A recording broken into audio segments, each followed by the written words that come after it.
Κυρίες και κύριοι, καλησπέρα. Είμαστε εδώ για να τιμήσουμε τη μνήμη. 2021. 100+2 χρόνια μετά. Τα θερμότερά μου συγχαρητήρια στην Ένωση Ποντιακής Νεολαίας Αττικής για τις δράσεις της εν γέννη και εν είδη. Σήμερα θα ασχοληθούμε με την ανατολικότερη εκδοχή μιας ελληνικής ποντιακής ποικιλίας, τα ρωμαϊκά. Οι διαλεκτικές εκδοχές της ελληνικής γλώσσας παρουσιάζουν διαχρονικά στην πορεία του χρόνου, αλλά και συγχρονικά σε κάθε συγκεκριμένη χρονική στιγμή διαφορετικούς βαθμούς ευρωστίας. Η γεωγραφική κατανομή τους κατά κόρον συνδέεται με τις ιστορικές συγκυρίες που λαμβάνουν χώρα σε δεδομένες στιγμές και φάσεις της ανθρωπότητας και επηρεάζουν τα μέγιστα την υπόστασή τους. Οι διάλεκτοι εν γέννη βρίσκονται πάντοτε υπό την επίδραση κοινωνιογλωσσικών συνθηκών που οδηγούν ή οδήγησαν στη διαμόρφωση, την επικράτηση, την υποχώρηση ή την εξαφάνισή τους. Είναι πολύ σημαντικό να μπορούμε να ορίζουμε με πλήρεις συντεταγμένες για ποια ποικιλία μιλάμε. Οπότε θα τη χρησιμοποιήσω ως τέρμινους τέκνικους τις περιγραφικές έννοιες ελληνική ποντιακή για να αναφέρομαι στα ποντιακά που χρησιμοποιούμε εδώ και έναν αιώνα εντός Ελλάδος ή στην ελληνική διασπορά και τις περιοχές της πρώην Σοβιετικής Ένωσης και μουσουλμανική ποντιακή για τα ποντιακά που χρησιμοποιούνται μέχρι και σήμερα στην Τουρκία, στηριζόμενοι πάντοτε σε διεθνή και εξειδικευμένη βιβλιογραφία για να είμαστε όσο το δυνατόν πιο σαφείς. Η ιστορία των Ελλήνων του Ευξήνου Πόντου ξεκινά τον 8ο αιώνα π.Χ., όταν οι Ίωνες της Μιλήτου ιδρύουν τη Συνόπη.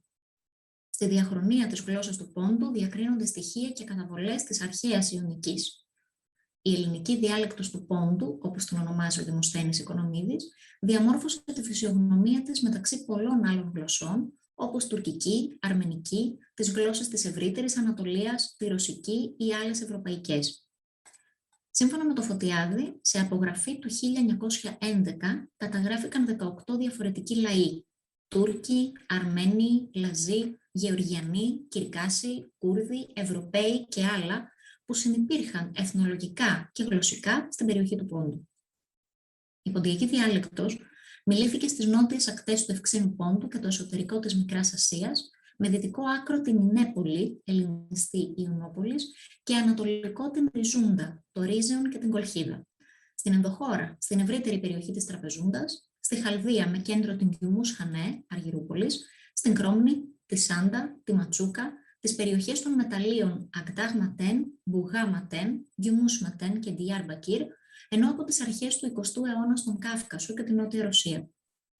Μαζί με την Καππαδοκική, τα Φαρασιώτικα και την Ελληνοκρημαϊκή αποτελούν τα λεγόμενα μικρασιατικά ιδιώματα και προέρχονται από τη σταδιακή διαφοροποίηση της ελληνιστικής και της μεσαιωνικής ελληνικής. Ο εκτεταμένος γεωγραφικός της χώρος, παράλληλα με την έλλειψη επαφών και επικοινωνίας μεταξύ των πληθυσμών, διαμόρφωσαν και τις ενδοδιαλεκτικές ποικιλίες ή ιδιώματα. Οι ιστορικές, ωστόσο, και πολιτικές συγκυρίες των αρχών του 20ου αιώνα οδήγησαν τους ομιλητές της ποντιακής σε εκρίζωση σύμφωνα με τη συνθήκη της Λοζάνης. Με την εφαρμογή της συνθήκης, η ποντιακή έχει πάψει πια να έχει αυστηρά γεωγραφική έννοια και έκτοτε ομιλείται σε περιοχές της Ελλάδας, όπου εγκαταστήθηκαν κοινότητες ποντίων προσφύγων και κατά κύριο λόγο στις βόρειες επαρχίες του κράτους, αλλά και σε πόλεις. Ως εκ τούτου, οι λόγοι για τους οποίους η ποντιακή έφτασε να ομιλείται εντός των συνόρων του ελληνικού κράτους διαμορφώθηκαν καθαρά υπό την επίρρεια πολιτικών παραγόντων και αποφάσεων. Η συνθήκη της Λοζάνης όμως όριζε ως κριτήριο της ανταλλαγής στο θρήσκευμα. Έτσι, οι ελληνόφωνοι μουσουλμάνοι, πόντιοι μουσουλμάνοι, εξαιρέθηκαν από την ανταλλαγή και παρέμειναν στις πατρογονικές τους εστίες, όπου και εξακολουθούν να μιλούν ποντιακά.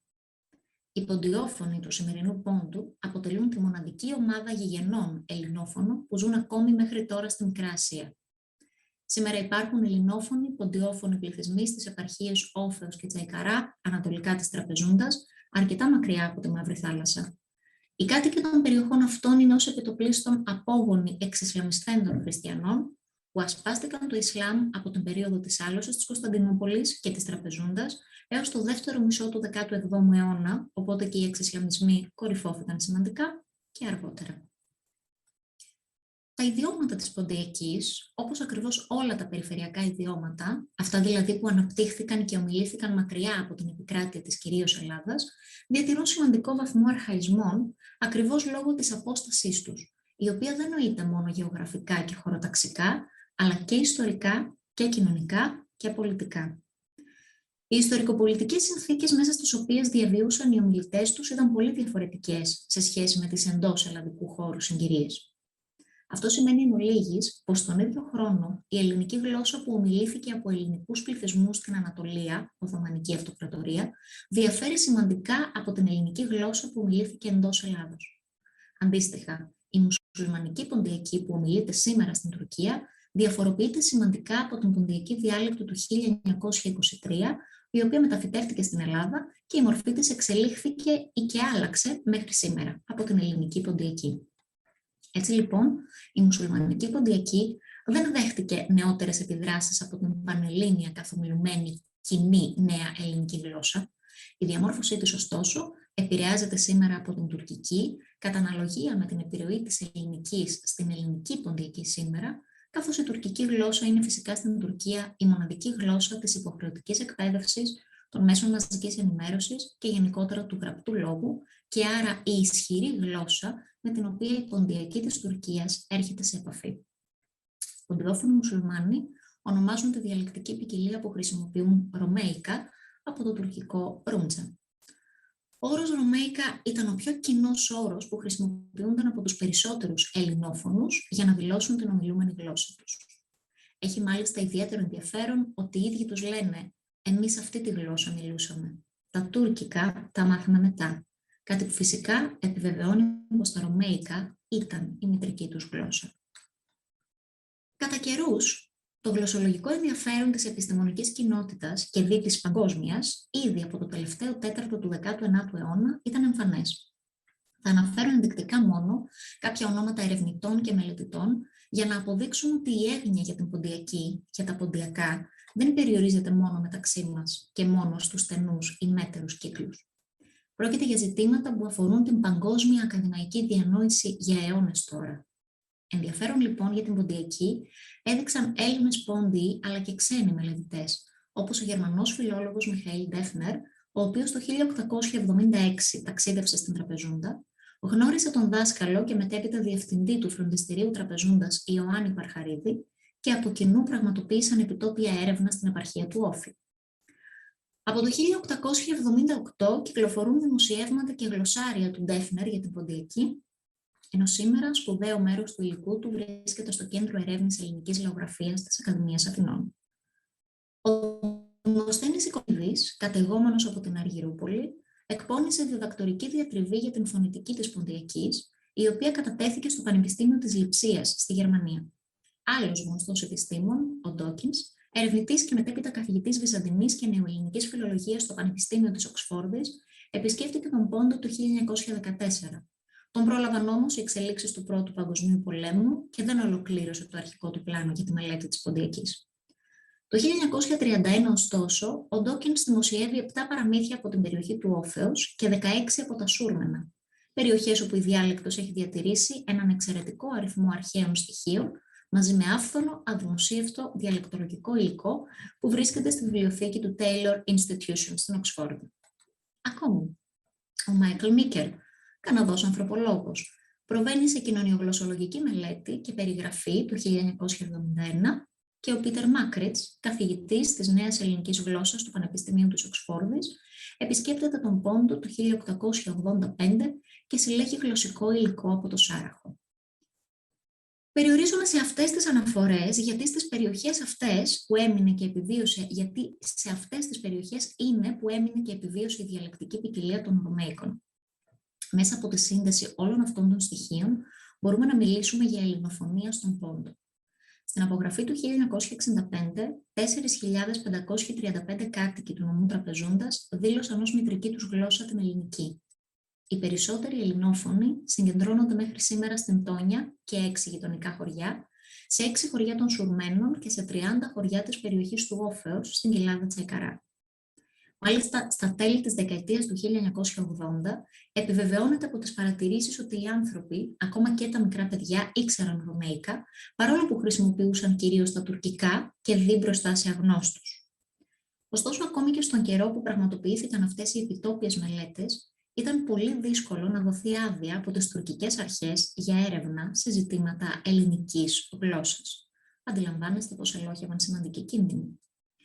Περισσότεροι από τους ομιλητές της μουσουλμανικής ποντιακής, αυτής της ελληνικής διαλέκτου στο σημερινό Πόντο, προέρχονται πιθανότατα, όπως προαναφέρθηκε, από ορθόδοξους χριστιανούς που στράφηκαν στο Ισλάμ κατά την Οθωμανική περίοδο. Η αλλαγή θρησκείας όμως δεν συνοδεύτηκε από αλλαγή γλώσσας. Σήμερα λοιπόν, οι κάτοικοι των περιοχών αυτών, οι ποντιόφωνοι μουσουλμάνοι, είναι σχεδόν όλοι δίγλωσσοι. Σαφώς και οι ειδικοί γλωσσολόγοι και επιστήμονες έχουν ασχοληθεί επισταμένως με την περιγραφή των Ρωμαϊκών. Εμείς εδώ θα επιχειρήσουμε μια πολύ ακροφυγή αναφορά στα βασικότερα χαρακτηριστικά τους, τα οποία θα αντιπαραβάλλουμε με τη γνώση μας για την ελληνική ποντιακή. Ενώ λοιπόν στην ελληνική ποντιακή το αρχαίο μόριο ουκ διαμορφώθηκε σε κι, στα Ρωμαϊκά χρησιμοποιείται ως ου και ουκ μπροστά από φωνήν, το οποίο όμως προφέρεται ως ούτς. Τα Ρωμαϊκά, όπως λέμε, παρουσιάζουν έντονο τσιτακισμό. Επίσης, κάποιες παραλλαγές των Ρωμαϊκών διατηρούν το αρχαίο ελληνικό απαρέμφατο. Αξίζει να σημειώσουμε πως σε προγενέστερες εποχές το απαρέμφατο, ο ρηματικός τύπος δηλαδή που δεν δηλώνει ή δεν υποδεικνύει πρόσωπο ή αριθμό, χρησιμοποιούνταν και στο εύρος της ποντιακής, ωστόσο σταδιακά η χρήση του ατώνησε, με απότερο αποτέλεσμα να εξαφανιστεί εντελώς σχεδόν αμέσως μετά την εγκατάσταση στην Ελλάδα. Σίγουρα προς αυτήν την κατεύθυνση επηρέασε και το γεγονός ότι το απαρέμφατο στην ελληνική γλώσσα είχε ήδη ατονίσει και περάσει στο παρελθόν. Ας δούμε ένα παράδειγμα συνδυαστικά. Η προφορά μου δεν μπορεί να είναι απόλυτα πιστή, θα προσπαθήσω όμως να εκφέρω όσο το δυνατόν καλύτερα. Βλέπουμε στα Ρωμαϊκά «ούτσε πόρεσα σταθήνε». Παρατηρούμε τη χρήση του απαρεμφάτου με τη μορφή του συγκεκριμένου τύπου να παραπέμπει σε προγενέστερες περιόδους της ελληνικής γλώσσας, ενώ το υποκείμενο φαίνεται μόνο από τον τύπο του ρήματος, από το επόρεσα, υποκείμενο εγώ. Άρα μεταφράζω «δεν μπόρεσα να σταθώ». Στην ελληνική ποντιακή, η χρήση του επαρεμφάτου αντικαθίσταται από μια δευτερεύουσα πρόταση με ρήμα «και μπόρεσα να στέκω». Φυσικά αυτή η αντικατάσταση δεν γίνεται από τη μία στιγμή στην άλλη και μέχρι να εδραιωθεί και να παγιωθεί αφήνοντας πίσω τους απαρεμφατικούς τύπους πέρασε καιρός. Παράλληλα εντοπίζουμε και τη διαφορετική εκδοχή του δείκτη της άρνησης. Ένα σύνηθες λοιπόν φαινόμενο της αρχαίας ελληνικής γλώσσας, παρέμφατο, που δεν συναντάται στα ελληνικά, σώζεται ακόμη στις κοιλάδες και τα παρχάρια του Πόντου. Επίσης, συναντούμε πολλές τουρκικές λέξεις, οι οποίες χρησιμοποιούν ελληνικά παραγωγικά επιθύματα. Για παράδειγμα, το ρήμα «γαρυπεύκουμε», που σημαίνει «φεύγω μακριά» και «ξενιτεύομαι». Από το τουρκικό «γαρίπ», που σημαίνει «έρημος», και την κατάληξη «εύκουμε», την κατεξοχήν ουσιαστικά ελληνική, ποντιακή κατάληξη για την θετική φωνή. Μάλιστα, επισημαίνεται ότι η συγκεκριμένη κατάληξη δεν εντοπίζεται στις καταγραφές των ποντιακών όπως ομιλούνταν από τους χριστιανούς ποντίους, επομένως, πιθανότατα η χρήση της περιορίζεται στις ποικιλίες των ποντιόφωνων μουσουλμάνων. Αν επιχειρήσουμε να εξετάσουμε συγκριτικά τα Ρωμαϊκά σε σχέση με την ποντιακή διάλεκτο όπως τη γνωρίζουμε, μέσα από κάποια ενδεικτικά παραδείγματα, για τα οποία φυσικά συμβουλεύτηκα το βιβλίο του Ομέρα Σαν, «Ο πολιτισμός του Πόντου», και οπωσδήποτε το λεξικό του Βαχί Τουρσούν για τα Ρωμαϊκά, εντοπίζουμε στην πρώτη πρόταση, σας δίνω η πρώτη φορά αντιστοιχεί στα Ρωμαϊκά, ενώ η δεύτερη στην ελληνική ποντιακή. Βλέπουμε λοιπόν, διαβάζουμε, τα οψάρε καλά αλυσμένα είναι, τύπο ου παθάνουνε. Ως προς την προφορά βλέπουμε ότι ο χαρακτηριστικός φθόγκος «ea», όπως θα λέγαμε τα οψάρεα, στην ποντιακή δεν εμφανίζεται. Επίσης, τα Ρωμαϊκά χρησιμοποιούν το τύπο, ενώ στην ελληνική ποντιακή χρησιμοποιείται η λέξη «τιδέν» για την ερμηνεία του τίποτα. Έτσι, αντίστοιχα θα λέγαμε δηλαδή «τιδέν χιπαθάνε». Στο δεύτερο παράδειγμα, την πατσίμ σοξένο σοχωρίων χαντρίζω. Η πατσί είναι το κορίτσι, η κόρη και γενικώς μπορεί να χρησιμοποιηθεί για κάθε γυναίκα. Αντίθετα με την ελληνική ποντιακή, όπου θα λέγαμε το κορίτσι μου, την κουτσί, την θεατέρα, πατσί λέμε την αδερφή. Παρατηρούμε πως και το θα αλλάζει εκφορά και στα Ρωμαϊκά χρησιμοποιείται ως χα. Έτσι. Και βέβαια στην ελληνική ποντιακή θα δομούσαμε την πρόταση ως σοξένο το χωρίον θα αντρίζω, έτσι, ενώ στα Ρωμαϊκά γράφουμε σοξένο σοχωρίον. Πολλά απετσέρευτο είσαι. Ασοσέρεις τύπο ουτσέρτε. Απετσέρευτος. Μια λέξη που χρησιμοποιείται στην ποντιακή και ως απασάρευτος και ως απεσέρευτος, έτσι. Και φυσικά το τύπο, όπως το σχολιάσαμε και παραπάνω. Αντίστοιχα θα λέγαμε στη θέση του τύπο ουτσέρτε, τι δεν κέρτε ή τι δεν κυπεράν. Νύφε, το γλυτσί βράσον ή τεμέτερον τα γελάδι ούτσες πολλά γλυτσί. Το γλυκί είναι το γάλα. Έτσι βλέπουμε μια τελείως διαφορετική χρήση της λέξης, της έννοιας του γάλακτος εδώ. Συνεχίζω. Το φαετός τσίροσο βούκα μαφίνης. Αντίστοιχα θα λέγαμε τόλωσον το φαΐς βούκα μαφίνς στην ελληνική ποντιακή. Εδώ παρατηρούμε δηλαδή ότι το άτομο «η» του ρήματος αφήνης, ενώ στην ελληνική ποντιακή χάνεται και λέω αφήνς, στα ρωμαϊκά εισήγηση παρατηρείται σπάνια, έτσι. Κυρώνω τη δουλεία και έρχομαι. Ή αντίστοιχα στην ελληνική ποντιακή τελένω τη δουλεία και έρχομαι. Τολώνω τη δουλεία και έρχομαι. Μία νύφε ούτσε πόρεσα πισίνε, μία δομή με παρέμφατο εδώ, ή να νύφε και πόρεσα να εφτάω, θα λέγαμε εμείς. Έτσι, ούτσε πόρεσα πισίνε, εγώ επόρεσα, και το υποκείμενο ουσιαστικά έρχεται και βγαίνει από το ρήμα και ερμηνεύεται και ως υποκείμενο της ρηματικής έννοιας του απαρεμφάτου. Ενώ στην ελληνική ποντιακή χρησιμοποιείται μία ακόμη δευτερεύουσα πρόταση, το να εφτάω. Η γυναίκα παραψίεν, πότε γαρδέλ χαφτάει. Αυτό το παραψί σημαίνει την έγκυρη γυναίκα, βαρεσμέντζα θα λέγαμε στα ποντιακά, ή δίψυχος, ή δίπορος, ή ενδιαφέρουσα, ενδεχομένως να έχει και άλλες εκφορές. Το γαρδέλ είναι το παιδί, μάλλον με ξενική ίσως και λατινική ρίζα, έτσι, και βλέπουμε πάλι και αυτό το χα αντίστοιχα για το θα. Το χαντοσυρί τα βελόνια εδέβανε σωσέριν. Χαντοσυρί του σκαντζόχυρου τα βελόνια, τα αγκάθια πέρασαν στο χέρι μου. Εδώ βλέπουμε αυτό το χαντοσυρί στην ουσία με αναστροφή συνθετικών σε σχέση με την ελληνική ποντιακή, έτσι που λέμε σειράχαντος ή τσιράχαντος. Αυτόν δεν πήγε στη δουλεία ίσο ου εγένουνε, σωστών και ορθών και όχι ίσον, πιθανότατα θα λέγαμε στην ελληνική ποντιακή. Η Σταυρίτη είναι ο Σεπτέμβριος για τα ρωμαϊκά, έτσι παρόλο που η ονομασία Σταυρίτες παραπέμπει στην ημέρα του Σταυρού και στην ουσία έχει χριστιανική και θρησκευτική βαρύτητα, διατηρείται στη μουσουλμανική ποντιακή. Έτσι και αυτά ήταν κάποια ενδεικτικά παραδείγματα όπως αναζήτησα ουσιαστικά στην έρευνά μου. Ένα γενικευτικό σχόλιο που θα μπορούσα να κάνω με αφόρμηση τα συγκεκριμένα γλωσσικά περιβάλλοντα είναι πως οι περισσότερες διαφορές εντοπίζονται σε επίπεδο λεξιλογίου, καθώς η γλωσσική δεξαμενή με την οποία συνυπάρχουν τα ρωμαϊκά είναι η τουρκική. Παράλληλα, κάποιες διαφορές παρατηρούνται σε επίπεδο μορφοφωνολογίας, ενώ ως προς τη σύνταξη η βασική διαφορά έχει να κάνει με τη χρήση του απαρεμφάτου. Στην ουσία τους όμως αυτές οι διαφορές δεν καθιστούν τα ρωμαϊκά ακατανόητα από τους ποντιόφωνους της ελληνικής ποντιακής. Ως εκ τούτου, μπορώ να κάνω λόγο για διαλεκτικές ποικιλίες, οι φυσικοί ομιλητές των οποίων μπορούν να επικοινωνήσουν μεταξύ τους. Βέβαια, η φύση των Ρωμαίικων τις τελευταίες δεκαετίες έχει αλλάξει και ως προς τους χρήστες τους και ως προς τις χρήσεις τους. Κοινωνιογλωσσολογικά εξετάζοντας, πλήστοι παράγοντες που σχετίζονται με την αλλαγή του τρόπου ζωής των ανθρώπων οδηγούν προς αυτή την κατεύθυνση. Η μετανάστευση από τα χωριά στις πόλεις, η βελτίωση των μέσων μαζικής μεταφοράς που επιτρέπει μετακινήσεις και διευκολύνει τις επαφές μεταξύ των ανθρώπων, μαζί ακόμα και με άλλες πτυχές του εξυγχρονισμού, οδήγησε στην υποχώρηση της ελληνοφωνίας, ποντιοφωνίας στον πόντο. Ακόμα και το λεξιλόγιο που ήταν συνυφασμένο με την εκτροφή των ζώων και την καλλιέργεια της γης υποχωρεί ως πλέον μη χρηστικό και λειτουργικό, όπως αντίστοιχα συμβαίνει και με τις παραδοσιακές ποικιλίες εντός Ελλάδας. Οπωσδήποτε και η μετανάστευση προς άλλες χώρες, το κουρμπέτ, η ξενιτιά, επηρέασε σημαντικά, καθώς πολλοί από τους ανθρώπους έκαναν χρόνια να γυρίσουν στα χωριά τους, αναζητώντας μια καλύτερη τύχη, θέλοντας να ξεφύγουν από τις δουλειές του χωριού. Και φορείς νεωτερικότητας για μια γλωσσική ποικιλία είναι κυρίως οι άντρες. Οι γυναίκες λιγότερο σήμερα, περισσότερο φυσικά παλαιότερα, δεν έχουν τόσες κοινωνικές επαφές, μένουν στο σπίτι, στο χωριό και διαμορφώνουν περισσότερο τη γλωσσική καλλιέργεια του παιδιού.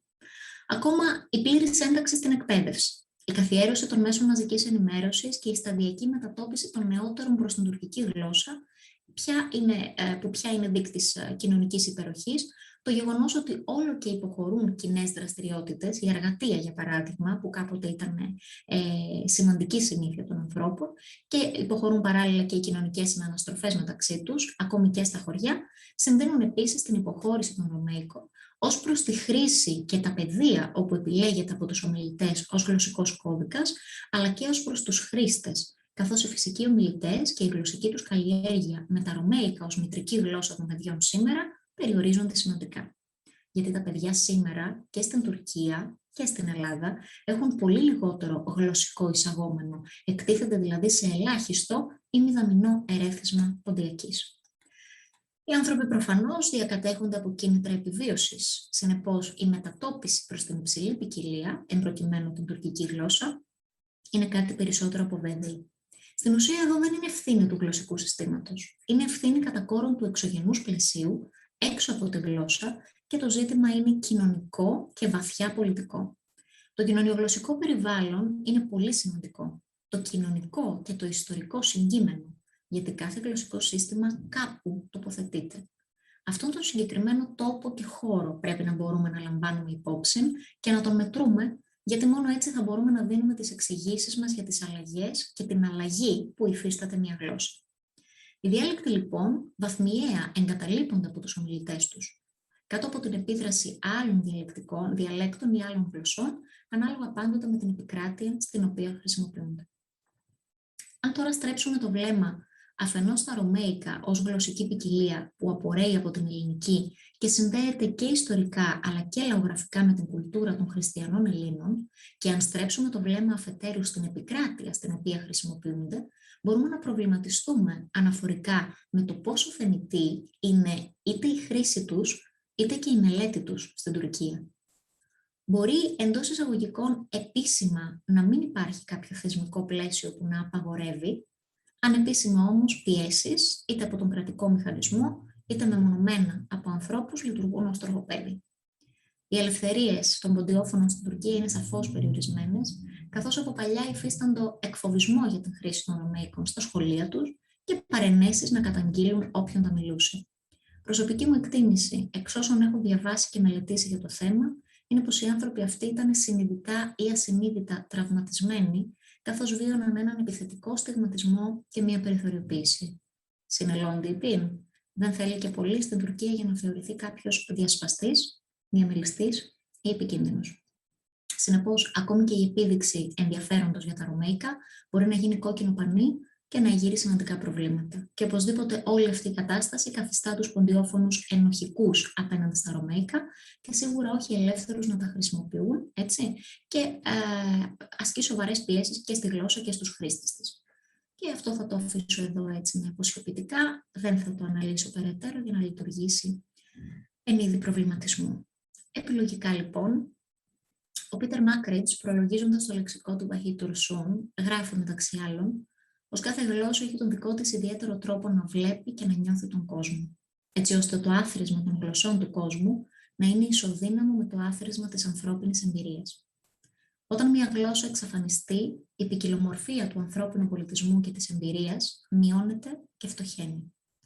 Η ποντιακή γλώσσα εκφράζει μια ολόκληρη κουλτούρα, έναν ολόκληρο κόσμο αισθήσεων, γνώσεων, στάσεων, ιδεών. Ο πολιτισμός αυτός είναι εντυπωσιακά διαφορετικός από τον ποντιακό πολιτισμό εκτός Πόντου, αλλά και επίσης διαφορετικός από τον υπόλοιπο πολιτισμό εντός Τουρκίας. Θα αφήσω τις προεκτάσεις της σκέψης για εσάς. Ιδεώδης, σαφέστατα, θα ήταν κάποια στιγμή η σύμπραξη Ελλήνων και Τούρκων γλωσσολόγων για τις ποντιόφωνες περιοχές του Πόντου και τους ομιλητές τους, αλλά πιθανότατα αυτό θα παραμείνει εσαΐ στη σφαίρα του ονείρου. Ως προς τους ομιλητές των Ρωμαίικων όμως, επισημαίνω πως εύστοχα χαρακτηρίζονται ζώντα μνημεία της ελληνικής γλώσσας. Σας ευχαριστώ.